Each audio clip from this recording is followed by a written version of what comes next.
નમસ્કાર, હું છું પ્રિયા અને તમે જોઈ રહ્યા છો જનતા કી જાણકારી ન્યૂઝ। નજર કરીએ આજના સમાચાર।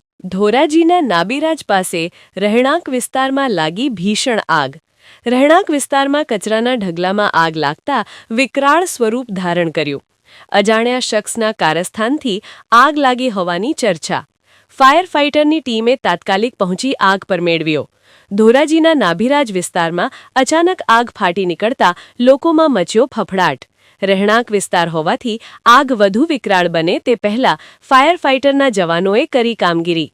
કોઈ અજાણ્યા શખ્સ દ્વારા આગ લગાડવામાં આવી હોવાની પ્રાથમિક વિગતો આવી રહી છે સામે।